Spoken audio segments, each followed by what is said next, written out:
Warumi sura ya 3 mstari wa 23 inasema, kwa sababu wote wamefanya dhambi na kupungukiwa na utukufu wa Mungu.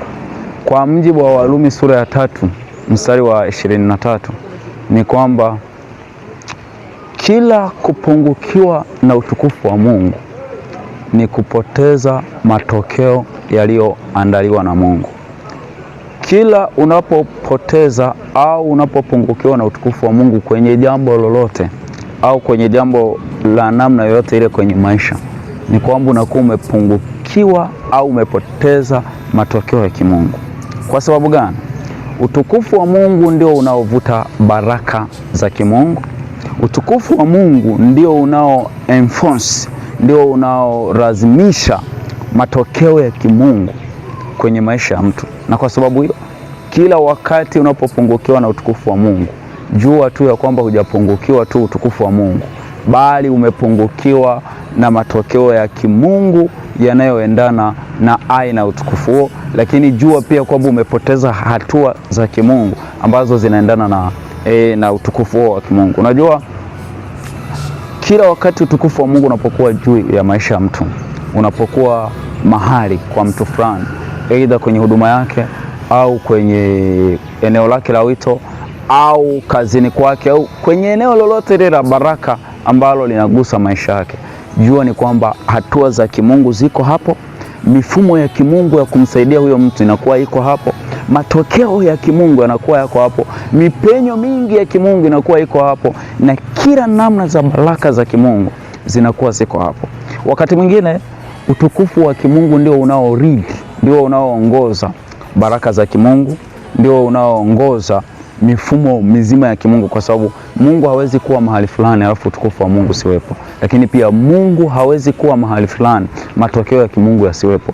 Mungu hawezi kuwa kwenye maisha ya mtu baraka zake zisiwepo, lazima ziwepo. Na kwa sababu hiyo, chunga sana kila jambo lolote ambalo linakuja kwako kuharibu, kudestroy utukufu wa Mungu kwenye maisha yako. Lakini pia chunga jambo lolote lile ambalo linaweza kukufanya ukapungukiwa na utukufu wa Mungu, kwa sababu kila kupungukiwa na utukufu wa Mungu kwenye maisha yako ni kupoteza matokeo ya kimungu yanayoendana na utukufu huo. Lakini pia ni kupoteza viwango vya kimungu na ni kupoteza baraka za kimungu, lakini pia ni kupoteza hatua za kimungu ambazo zipaswa ziendane na wewe, kwa sababu kila kupoteza utukufu wa Mungu kunapoteza pia na matokeo, kunapoteza pia wakati mwingine na kibali, kunapoteza wakati mwingine na mipenyo, kunapoteza wakati mwingine na zile fursa za kimungu, kunapoteza wakati mwingine na hatua za kimungu.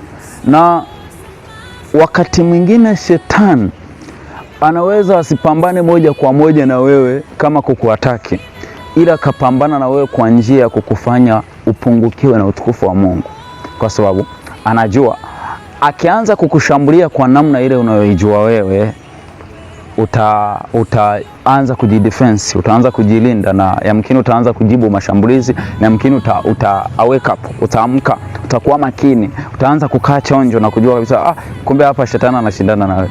Na badala yake akitaka kushindana na wewe ipasavyo, anaruhusu vitu vikuzunguke vitakavyo kufanya endapo utakapojihusisha navyo, utakapojiingiza kwenye vile vitu, vitapunguza utukufu wa Mungu, na kwa namna hiyo anakuwa amekushinda. Na kwa sababu hiyo, kuwa makini sana kwa vyovyote vile, kisiwepo kitu chochote, lisiwepo jambo lolote, kisiwepo kitu cha namna yoyote, na asiwepo mtu yeyote, iwe kazi awe mtu wa namna yoyote, wa kukufanya upunguze utukufu wa Mungu.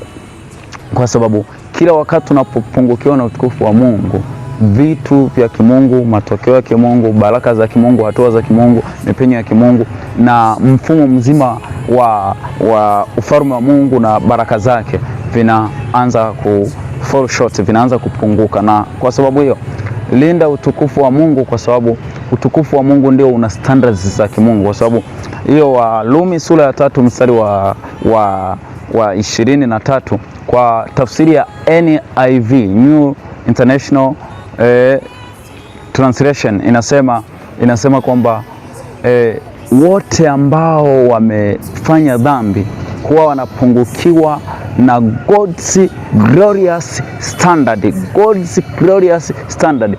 They fall short of God's glorious standards, kwamba kila wakati wanapopungukiwa na utukufu wa Mungu, wanapungukiwa na viwango vya utukufu wa Mungu, wanapungukiwa na viwango vya utukufu wa kimaisha ya kimungu, vile ambavyo amewekea. Kwa sababu hiyo, pambana, jitahidi, fanya unachoweza kufanya kuhakikisha unautunza ule utukufu wa Mungu usipungue kwenye maisha yako, kwa sababu kila wakati utukufu wa Mungu unapopungua kwenye maisha yako, na matokeo ya kimungu pia yanakuwa yamepungua, viwango vya kimungu vinakuwa vimepungua, lakini pia na utendaji kazi wa mfumo wa ufalme wa Mungu ili kugusa maisha yako na kuyabariki maisha yako unakuwa umepungua. Nini cha kufanya sasa ili uweze kuendana na utukufu wa Mungu? Hakikisha unajibidisha kufanya kila kitu ambacho kinamfanya Mungu na utukufu wake viwe juu ya maisha yako, viwe kwenye huduma yako, viwe kwenye ndoa yako, viwe kwenye mahusiano yako, viwe kazini kwako, viwe ofisini kwako. Hakikisha kila itwapo leo unajibidisha kufanya kila kitu kitakachofanya utukufu wa Mungu ongezeke kwenye maisha yako, ongezeke kwenye hilo eneo, ongezeke kila upande.